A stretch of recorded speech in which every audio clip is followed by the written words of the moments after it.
in that way, the Bill of Rights, they don't seem that accessible, that clear cut to know, no, you cannot suppress my speech. But so just to make sure I correct you on that. Right. Please, I The need to be correct. American Constitution came from the English Constitution. That is clear. That I'm clear about. Yeah. 100%, right? So and you have to understand, people listening to this need to understand that the first rebellion happened in if I remember rightly, somewhere in the 1600s.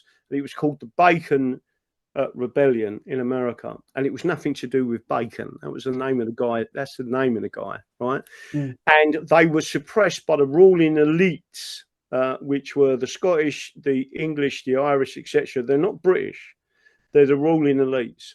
And people need to understand that we created in England the English Bill of Rights to protect the Magna Carta, to protect people's rights. And in England, we state that you can worship whoever you want. You can be a pagan, you can be a Muslim, you can be a Hindu, you can be anything you want. You can be a Sikh, etc. I mean, an atheist.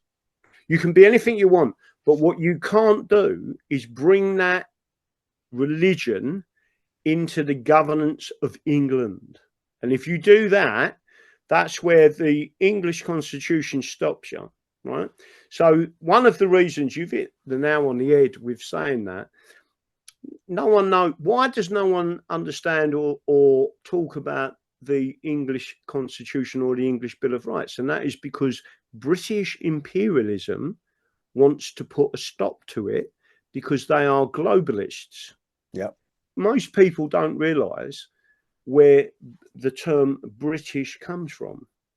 Well, it comes from 1948, the British Nationality Act 1948, and the British Nationality Act as amended in 1981.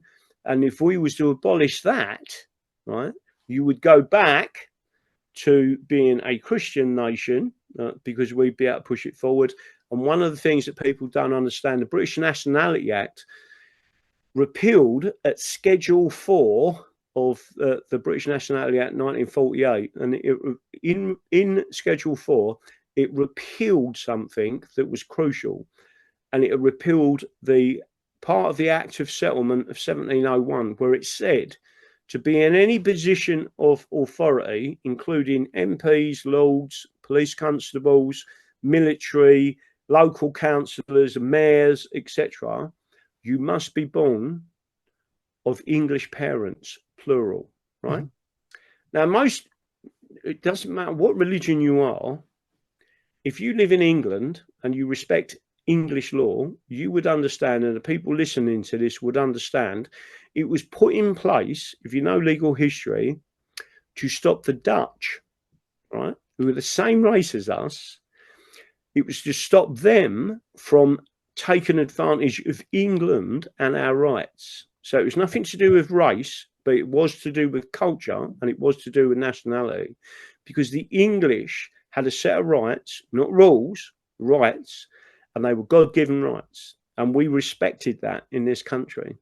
And what the British Nationality Act in 1948 and 1981 did was it created British nationality, allowed the people to come in and then go into positions of authority, MPs, police constables, mayors, etc. And it is a simple thing to abolish that, which happened in, there was a very similar act passed for Protestants in 1708, and it was soon abolished in 1711 by Queen Anne, because it started to destroy the culture of England. So they abolished it. They removed the Protestants that come from all different countries in Europe, not from Asia or other countries, from Europe. And what they said was, it's destroying our culture and it's destroying the country of England. So they abolished it.